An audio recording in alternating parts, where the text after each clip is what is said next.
Hello guys, welcome to my channel. First of all, I would like to say thanks to those who are watching this video. So let's start. हमारा जो topic है class 12 के लिए है, chapter 6 application of derivatives. In this video we are going to see miscellaneous exercise and question number है 5. Before question number 5, जितने भी last question हैं all are added on the playlist of this chapter application of derivatives. So now we are going to see question number 5. क्या दे रखा है, let's read. Given that find the maximum area of an isosceles triangle inscribed in the ellipse. देखो हमें क्या दे रखा है, हमें एक आइसोसेलेस ट्राइंगल दे रखा है, ठीक है, और जो किस में इंस्क्राइब किया गया है, एक एलिप्स में, ठीक है, with its vertex at one end of the major axis. यानी कि इसका एक वर्टेक्स हम क्या लेंगे, मेजर एक्सिस पे लेंगे. ओके, फिगर से अंडरस्टैंड करेंगे. देखो क्या दे रखा है, हमें एलिप्स दे रखा है, ठीक है. तो इस प्रकार से ये एलिप्स हो जाएगा और इस एलिप्स के अंदर हमें क्या इंस्क्राइब किया गया है, एक ट्राइंगल है which is isosceles triangle. Isosceles triangle meaning जिसकी टू साइड्स इक्वल होती हैं, ठीक है. और अब हमसे ये भी बोला गया है कि इसका जो एक वर्टेक्स लेना है हमें आइसोसेलेस ट्राइंगल का, वो हम मेजर एक्सिस पे लेंगे, ठीक है. तो सबसे पहले तो ये हमारे पास है एक्स एक्स. इसको हम क्या बोलते हैं, मेजर एक्सिस, ठीक है. ये हो जाएगी हमारी मेजर एक्सिस और ये हो जाएगा हमारा ऑरिजिन 0,0, जहाँ पे एक्स और वाई की वैल्यू क्या होती है 0,0. अब हमारा इस मेजर एक्सिस पे एक वर्टेक्स लेंगे, यानी कि इसको बोल देंगे हम पॉइंट ए बोल देते हैं, ठीक है, ए पॉइंट बोल देते हैं. ओके, और अब बाकी के दो जो वर्टेक्स हैं वो हम एक यहाँ पे ले लेते हैं ट्राइंगल के और एक ले लेते हैं यहाँ पे. इसको बोल देंगे V और C, ठीक है. इन दोनों को हम मीट कर देंगे. अब ये आ गया हमारे पास. Now we are having triangle ABC which is an isosceles triangle, ठीक है. तो अब हमें इस आइसोसेलेस ट्राइंगल का क्या निकालना है, एरिया फाइंड करना है, वो भी मैक्सिमाइज करना है, मैक्सिमम एरिया फाइंड करना है, ठीक है. तो अब इस ए के कोऑर्डिनेट क्या हो जाएंगे, आपने लास्ट क्लासेस में दे रखा होगा, पढ़ रखा होगा कि इसके कोऑर्डिनेट क्या होते हैं A,0. ये हमें एलिप्स की इक्वेशन दे रखी है, ठीक है. तो इसके कोऑर्डिनेट क्या हो जाएंगे, A,0, ठीक है. यानी कि यहाँ से लेके O से लेके A तक की डिस्टेंस क्या है, A है ये, ठीक है. यहाँ से लेके यहाँ तक की डिस्टेंस क्या हो गई, A हो गई. अब हमारे पास B पॉइंट है, तो इसके कोऑर्डिनेट्स क्या होंगे और C के कोऑर्डिनेट्स क्या होंगे. तो B के कोऑर्डिनेट्स हो जाएंगे A cos theta, B sin theta, ठीक है. और C के हो जाएंगे A cos थीटा, ये प्लस रहेगा, ठीक है. और ये हो जाएगा माइनस का B sin थीटा, क्योंकि यहाँ पे बाई नेगेटिव रहेगा और x पॉजिटिव ही रहेगा. ओके, अब देखो हमें क्या फाइंड करना है, एरिया ऑफ ट्राइंगल ABC.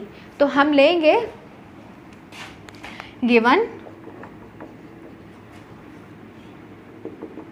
दे रखा है ना, इसे let ABC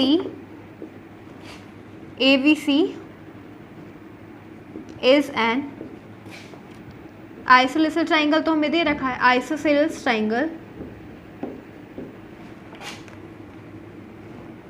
which is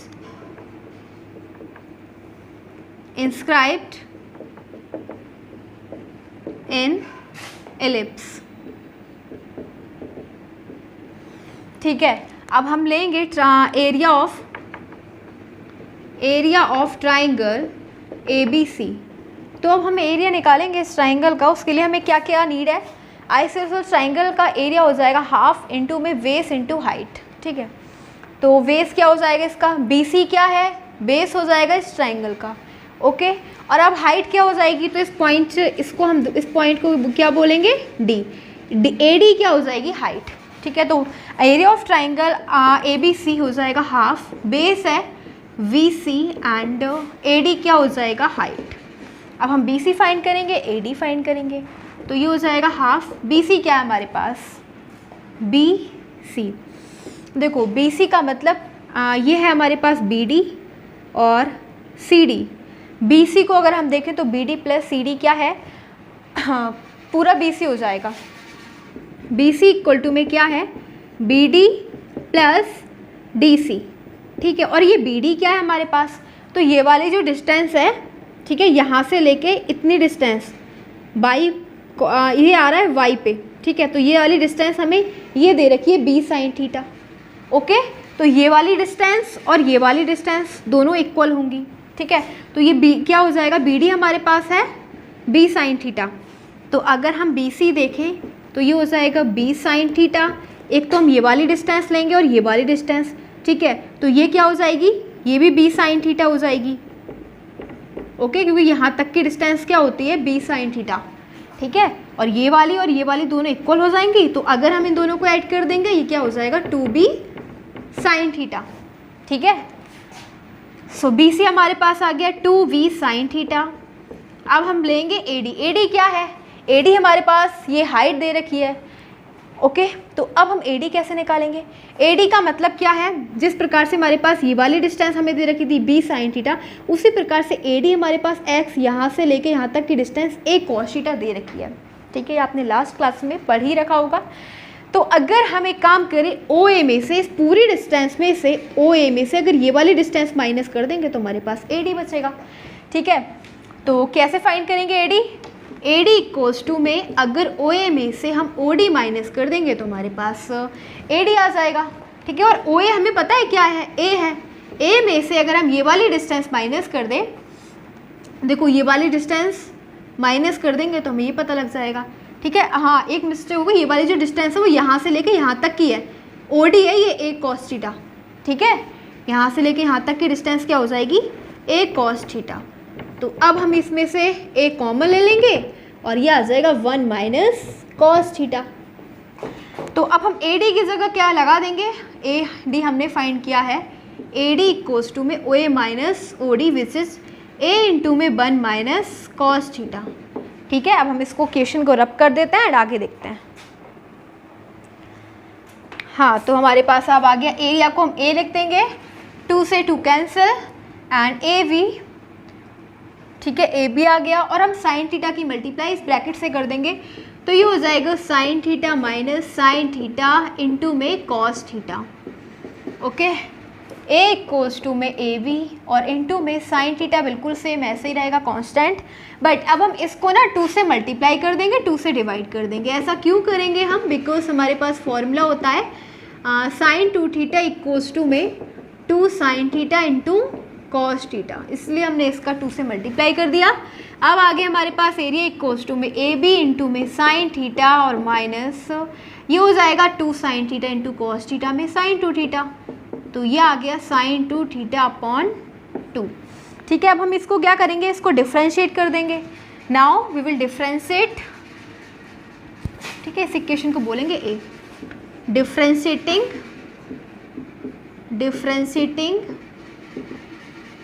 with respect to theta, differentiating with respect to theta, तो ये आ जाएगा D A over D theta equals to में ए भी तो एज अ कांस्टेंट काउंट है, ठीक है। तो ए भी ऐसा ही, साइन थीटा का हो जाएगा कॉस थीटा और फिर है हमारे पास माइनस, देखो 1/2 कांस्टेंट आगे ले लेंगे, साइन का हो जाएगा कॉस 2 थीटा और अगर हम 2 थीटा का करेंगे तो क्या हो जाएगा 2 आ जाएगा, थीटा का हो जाना है 1, 2 से 2 कैंसिल हो गया, हमारे पास आ गया D A over D theta equals to में ए वी इंटू में cos theta minus cos 2 theta, ये आ गया, ठीक है। जैसा हम नॉर्मली सभी क्वेश्चंस में करते हुए आ रहे थे, लास्ट क्वेश्चंस हमने देखे कि डी ए ओवर डी, अगर हमें थीटा की वैल्यू फाइंड करनी है तो हम क्या करेंगे, D A over D theta equals to में 0 पुट करेंगे और यहाँ से हम फाइंड करेंगे थीटा की value. Putting D A over D theta equals to में 0, we will get 0 equals to में ए बी इंटू में cos theta minus cos 2 theta, ये आ जाएगा, ठीक है। ये तो ए बी चला जाएगा 0 में और हमारे पास आ जाएगा कॉस थीटा इक्वल्स टू में कॉस 2 थीटा। तो कॉस थीटा इक्वल्स टू में कॉस को देखो हम ब्रेक कर लेंगे, कॉस पॉजिटिव किस में रहता है, 4th क्वाड्रेंट में, 4th क्वाड्रेंट में कॉस 360 माइनस थीटा, ठीक है। तो 360 को हम लिखेंगे 2 पाई माइनस 2 थीटा, यही आएगा हमारे पास। अगर आप इसको सॉल्व करोगे ना तो ये कॉस 2 थीटा आ जाएगा, cos 360 minus theta equals to में कॉस थीटा होता है, ठीक है। रीज़न दे देना, because cos 360 minus theta equals to में कॉस थीटा, इसलिए हमने इसको ऐसे लिख दिया। कॉस से cos cancel, theta equals to में आ जाएगा 2 पाई माइनस 2 थीटा, यानी कि अगर हम थीटा की वैल्यू देखेंगे तो हमारे पास क्या आ जाएगा, थीटा इक्वल्स टू में 2 पाई अपॉन 3। बट हमें क्या करना है, हमें एरिया को करना है मैक्सिमाइज।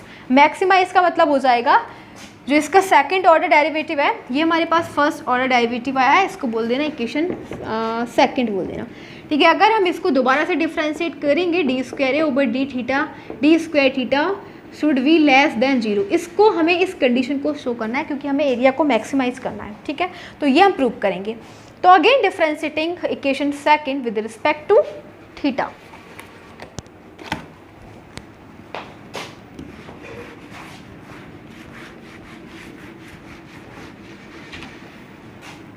नेक्स्ट करना है again differentiating equation second with respect to theta, ठीक है। दोबारा से डिफ्रेंशिएट करेंगे, ये हो जाना है D square A over D square theta equals to में A B as a constant, ठीक है। कॉस थीटा का करेंगे तो माइनस साइन थीटा, और फिर हम करेंगे कॉस 2 थीटा का, ठीक है। तो ये माइनस आएगा, minus sine theta, but minus already plus हो जाएगा, ठीक है, प्लस साइन 2 थीटा, और हम 2 थीटा का करेंगे तो 2 आ जाएगा आगे, थीटा का हो जाएगा बन गया आ गया हमारे पास D square A over D theta square. But हमें इसको क्या करना है, मैक्सिमाइज करना है। तो हम D square theta, D square A over D square theta at theta equals to में 2 पाई बाय 3, ये हमने फाइंड करा था थीटा की वैल्यू, ठीक है। पुट कर देंगे इस वाली इक्वेशन में, so it will be A V minus sine 2 pi by 3 plus 2 sign,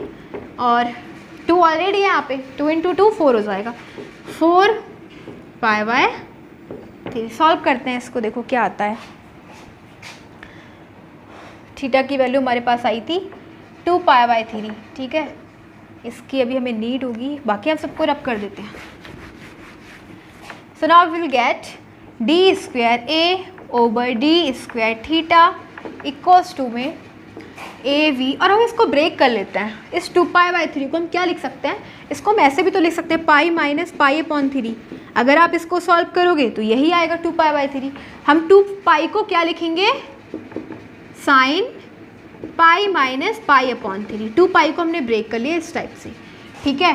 plus फिर हमारे पास 2 साइन 4 पाई, और 4 पाई को हम ऐसे भी तो लिख सकते हैं पाई प्लस पाई अपॉन 3। अगर आप इसको सॉल्व करोगे तो 4 पाई अपॉन 3 आ जाएगा, सिंपल, ठीक है। अब now we are getting D square A over D square theta equals to में ए बी, और अब देखो ये कौन से कोऑर्डिनेट में आ रहा है, साइन 180 माइनस थीटा क्या होता है, साइन थीटा ही होता है ना, साइन 180 माइनस थीटा होता है सेकंड कोऑर्डिनेट में, और सेकंड कोऑर्डिनेट में साइन पॉजिटिव होता है, तो प्लस माइनस माइनस, ये हो जाना है साइन पाई अपॉन 3। अब देखो यहाँ पे प्लस है और ये है पाई प्लस पाई अपॉन 3, यानी sine 180 plus theta, sine 180 plus theta यानी थर्ड क्वाड्रेंट में, और थर्ड क्वाड्रेंट में साइन रहता है नेगेटिव क्योंकि उसमें 10 पॉजिटिव होता है, तो यहाँ पे आ जाएगा -2 साइन पाई अपॉन 3, ठीक है। अब हम इसको सॉल्व कर लेंगे, ये आ जाएगा ए बी, और साइन पाई अपॉन 3 यानी साइन 60, साइन 60 की वैल्यू √3/2 माइनस यहाँ पे भी क्या हो जाएगा, साइन 60 √3/2 हो जाएगा, 2 से 2 कैंसिल हो जाएगा। अब देखो इधर क्या आता है, तो ये आ जाएगा D square A over D square theta equals to में ए बी आगे चल रहा है और इसको हम एलसीएम ले लेंगे, माइनस माइनस ऐड हो जाएंगे, ठीक है। ये हो जाएगा हमारे पास -√3/2 हो जाएगा, ठीक है। तो हमारे पास देखो क्या है, D square A over D square theta equals to में एलसीएम लेके सॉल्व कर लिया, -√3/2 इंटू में ए बी, और हमें क्या शो करना था कि इसकी जो D square A over D square theta है शुड बी लेस देन 0, तो देख रहे हैं कि हमारा लेस है, तो बस यही लिखना है कि एरिया इज मैक्सिमम एट, सो ये किसकी कंडीशन है, मैक्सिमम की, ठीक है, मैक्सिमम की कंडीशन है, सो एरिया इज मैक्सिमम, यही तो हमें शो करना था एट जो हमने थीटा इक्वल्स टू में 2 पाई अपॉन 3 फाइंड करा था, वही उस पर क्या हो जाएगा, एरिया मैक्सिमम हो जाएगा जो हमें फाइंड करना था। अभी हमारा क्वेश्चन कंप्लीट नहीं हुआ बिकॉज अभी क्या दे रखा है, अभी इसके अंदर हमें मैक्सिमम एरिया भी फाइंड करना है, तो फ्रॉम इक्वेशन फर्स्ट हम एरिया फाइंड कर लेंगे क्योंकि हमें थीटा की वैल्यू पता है, बस वो पुट करके हम यहाँ से ए फाइंड कर लेते हैं, ओके। तो नेक्स्ट हम लिखेंगे taking equation first, from equation first में बस हमें कुछ नहीं करना, बस थीटा की वैल्यू 2π/3 यूज करनी है, वहाँ से हम एरिया फाइंड कर लेंगे। तो एरिया इक्वल्स टू में आ जाएगा AV इक्वल्स टू में साइन थीटा की जगह 2π/3 माइनस साइन, ये हो जाएगा 4π/2, ऑलरेडी इसको आगे ले लो, ठीक है, 1/2 4π/3 ये आ जाएगा, ठीक है। सॉल्व कर लेते हैं इसको। तो एरिया इक्वल्स टू में AB और साइन 2π बिल्कुल सेम पहले की तरह हम इसको लिख सकते हैं पाई माइनस π/3, ठीक है, माइनस 1/3 और इसको लिखेंगे पाई प्लस π/3। तो क्या आ जाएगा हमारे पास A इक्वल्स टू में AB और साइन 180 माइनस थीटा, यानी सेकंड क्वाड्रेंट में इसमें साइन पॉजिटिव रहता है तो साइन π/3 आ जाएगा, और इसमें ये आ रहा है थर्ड क्वाड्रेंट में तो इसमें नेगेटिव रहता है, यहाँ पे आ जाएगा प्लस साइन π/3। सॉल्व कर लेते हैं, देखो क्या आ जाएगा। एरिया इक्वल्स टू में AB और साइन π/3 √3/2 साइन 60 हो रहा है, प्लस ये हो जाएगा √3/4 बिकॉज 2 से मल्टीप्लाई कर देंगे। अब सॉल्व कर लो, देखो क्या आ जाएगा, AB इंटू में 4 आ जाएगा और ये आ जाएगा 3√3, ठीक है। तो अगर हम इसका फाइनली आंसर देखें हमारे पास आ जाएगा एरिया इक्वल्स टू में 3√3/4 इंटू में AB और ये हो जाएगा स्क्वायर यूनिट, और this is the final answer of this question. बस हमें मैक्सिमम एरिया फाइंड करना था जो हमने फाइंड किया है, और फिर हमें एरिया को मैक्सिमाइज करना था जो हम कर चुके। बस हमारा ये वाला क्वेश्चन कंप्लीट हो चुका। And now let's go next question number 6।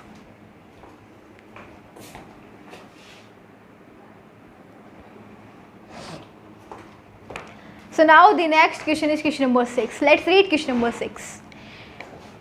There is given a tank with rectangular waist. देखो हमें एक टैंक दे रखा है जिसका वेस्ट किस शेप में दे रखा है, रेक्टेंगुलर, एंड रेक्टेंगुलर साइड, और उसकी साइड्स भी रेक्टेंगुलर साइड में दे रखी है।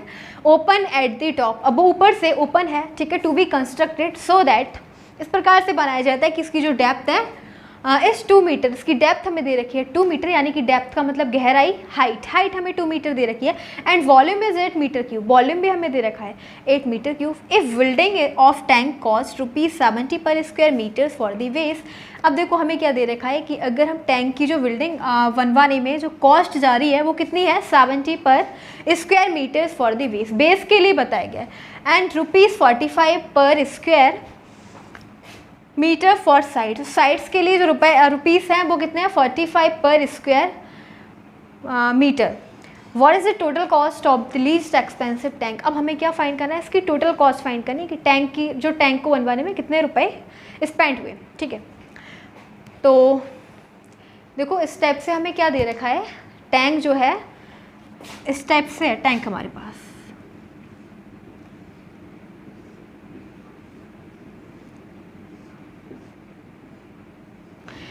यानी कि ये है हमारे पास ओपन से, ये ऊपर से ना टॉप से ओपन है, ठीक है, ये पार्ट इसका ओपन है, और अब हमें ये इसका बेस हो जाएगा, नीचे वाला पार्ट ABCD क्या हो जाएगा, ABCD ये इसका बेस है, ठीक है। तो अगर हम इसको कंस्ट्रक्ट करेंगे तो सबसे पहले हमें कॉस्ट फाइंड करने के लिए इसका एरिया फाइंड करना होगा, ठीक है। एरिया कैसे फाइंड करेंगे, तो एरिया फाइंड करने के लिए क्यूबाइड है, ऊपर से ये ओपन है, तो पहले हम इन 4 वॉल्स का एरिया फाइंड करेंगे और फिर हम बेस का एरिया फाइंड कर लेंगे, बस हमारे पास आंसर आ जाएगा। फिर हमें वो दे रखा है कॉस्ट दे रखा है, उसकी मल्टीप्लाई कर देंगे। तो उसके लिए हम क्या करेंगे, सबसे पहले हमें क्या दे रखा है, वॉल्यूम दे रखा है, ठीक है। पहले हम लिखते हैं लेट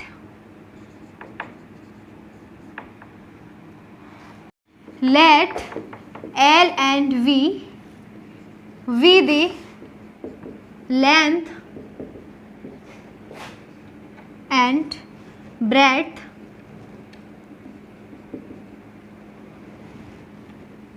of the टैंक, ठीक है। L क्या है, लेंथ, V हो जाएगी ब्रेड्थ, और हमें दे रखा है हाइट, हमें दे रखी है हाइट H इक्वल टू में क्या दे रखा है, H। डेप्थ को हम हाइट बोलेंगे विच इज़ 2 मीटर, ये गिवन है, ठीक है। और हमें ये भी दे रखा है वॉल्यूम ऑफ वॉल्यूम कितना दे रखा है 8 मीटर क्यूब। तो वॉल्यूम क्या हो जाएगा इस रेक्टेंगुलर बॉक्स टैंक का, इसका हो जाएगा क्यूबाइड शेप में है, वॉल्यूम हो जाएगा volume of the tank which is 8 metre cube, ठीक है। और रेक्टेंगुलर है ये, वो क्या उसमें दे रखा है क्यूबाइड शेप में, तो इसका वॉल्यूम हो जाएगा L into V into H equals to में 8 L इंटू वी, और हमें हाइट दे रखी है, हाइट क्या है 2 इक्वल्स टू में 8, इसे कैंसिल कर देंगे, यहाँ से हम लेंथ फाइंड कर लेंगे 4/b, ठीक है, ये आ गया। फिर नेक्स्ट क्या करेंगे,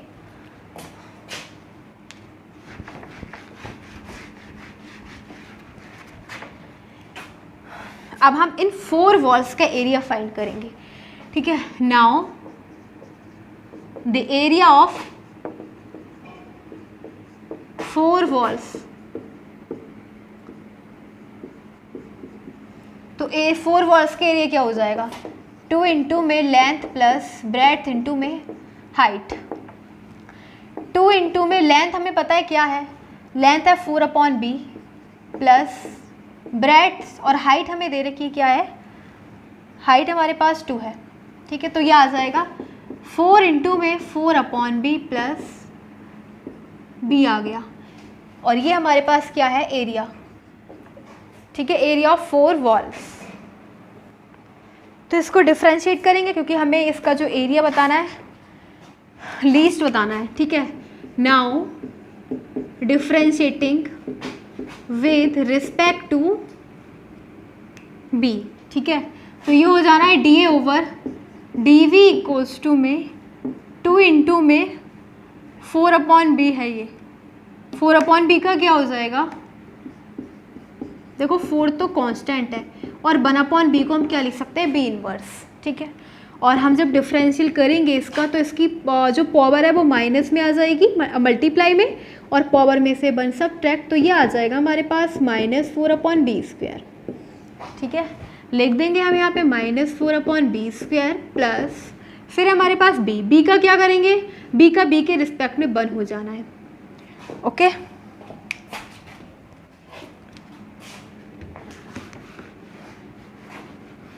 ये आ गया हमारे पास। फिर हम क्या करेंगे नेक्स्ट, हाँ dA over dV equals to में 0 पुट करेंगे, ये हो जाएगा 0 इक्वल्स टू में 2 इंटू में -4/b² प्लस 1।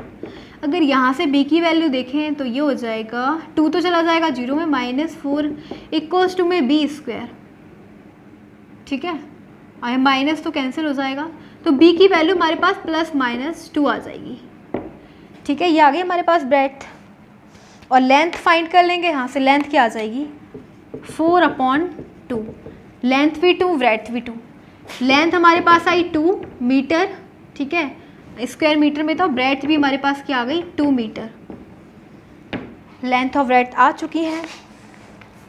और हमें इस एरिया को क्या करना है, लीस्ट शो करना है, इसको बोलना है इक्वेशन फर्स्ट, ठीक है, यानी कि हमें एरिया को मिनिमाइज शो करना है। फिर दोबारा से इक्वेशन फर्स्ट को डिफरेंशिएट करते हैं, again differentiating equation first with respect to b, तो ये हो जाएगा d² A over dV² equals to में 2 इंटू में -4/b², देखो b² को हम ले जाएंगे ऊपर, इसकी पावर हो जाएगी माइनस, ठीक है। तो अब हम इसको बाहर जो इसकी एक्सपोनेंट है वो आ जाएगी आगे, और एक्सपोनेंट में से 1 सब्ट्रैक्ट, यानी -2/b³ आएगा, और माइनस तो ऑलरेडी चल रहा है, ठीक है। क्या है हमारे पास -4 इंटू में -2/b³ आएगा, ठीक है। और बाकी जो है हमारे पास ये 1 का तो एज अ कांस्टेंट 0 हो जाना है, तो ये आ गया 16/b³, ये आ गया। और हमें करना है एरिया को मिनिमाइज शो करना है, मिनिमाइज का मतलब ये जो है एरिया होना चाहिए ग्रेटर देन 0, तो बस हम देख रहे हैं कि एरिया क्या है, लीस्ट है, सो लीस्ट एरिया लीस्ट कॉस्ट बतानी है, तो बस लीस्ट आ गई हमारे पास, ठीक है। एरिया को लीस्ट नहीं करना, कॉस्ट को लीस्ट करना है, what is the cost of least बताना है, यानी कि क्या करना है हमें मिनिमाइज करना, और मिनिमाइज का मतलब सेकंड ऑर्डर डेरिवेटिव को हमें क्या करना है, लेस देन 0 शो करना है, सॉरी ग्रेटर देन 0, तो बस ग्रेटर देन 0 तो हमारे पास लीस्ट कॉस्ट है, और अब हम क्या फाइंड करेंगे, टोटल कॉस्ट। ठीक है, तो टोटल कॉस्ट के लिए हमने जो इसका 4 वॉल्स का एरिया फाइंड करना है, इसमें पुट कर देंगे ऑफ 4 वॉल्स, ठीक है, विच इज इक्वल्स टू में 2 into L plus B into height. 2 into length आई हमारे पास 2, ब्रेड्थ भी 2 आई, और हाइट क्या हमारे पास 2 दे रखी है, तो ये क्या हो जाएगा 16। ठीक है, 16 आ गया, और हमें ये दे रखा था कि ₹45 पर स्क्वायर मीटर। ठीक है, तो अब हम इसको 45 से मल्टीप्लाई कर देंगे। So the cost of 4 walls, the cost of building, the cost of building the 4 walls of tank, इसकी मल्टीप्लाई कर दो 16 की मल्टीप्लाई कर देनी है 45 से। 45 से, ये मीटर स्क्वायर है हमारे पास, इस क्या था मीटर स्क्वायर, और ये भी मीटर स्क्वायर है, दोनों की मल्टीप्लाई कर देंगे, ये आ जाएगा यहाँ पे 45 पर मीटर स्क्वायर होगा, तो मीटर स्क्वायर से मीटर स्क्वायर कैंसिल हो जाएगा, दोनों की मल्टीप्लाई कर देंगे 720। ये आ गया हमारे पास 720 रुपीज़, यानी कि 4 वॉल्स जो हमने बिल्ड किया है 4 वॉल्स को, तो वो कितने रुपीज़ में हुई है, उसकी कॉस्ट क्या है 720। और अब हमें क्या फाइंड करना है, बट हमारा टोटल कॉस्ट नहीं आई अभी, क्योंकि टोटल कॉस्ट में अभी हमने केवल 4 वॉल्स की कॉस्ट निकाली है। अब हम क्या करेंगे, अगर हम इसकी भी कॉस्ट निकाल देंगे बेस की, तो बस हमारे पास आ जाएगा। तो ये जो बेस है वो किस शेप में है, रेक्टेंगल। तो अब हम एरिया ऑफ द बेस का एरिया फाइंड कर लेंगे। Now the area of the base, तो बेस किस शेप में है, रेक्टेंगुलर, क्या हो जाएगा लेंथ इंटू ब्रेड्थ, लेंथ क्या हमारे पास हमने फाइंड करी थी 2, ब्रेड्थ भी 2, तो ये आ गया 4। ठीक है, अब हमें दे रखा है जो बेस का है cost ₹70 per square metre for the base, तो ये 70 पर स्क्वायर मीटर दे रखा है। तो अब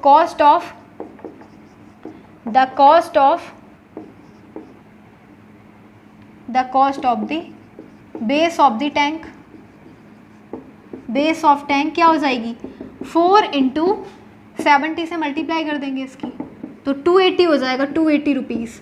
अब टोटल कॉस्ट फाइंड करनी है हमें।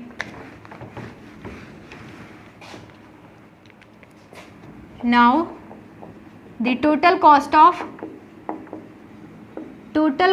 Of building the tank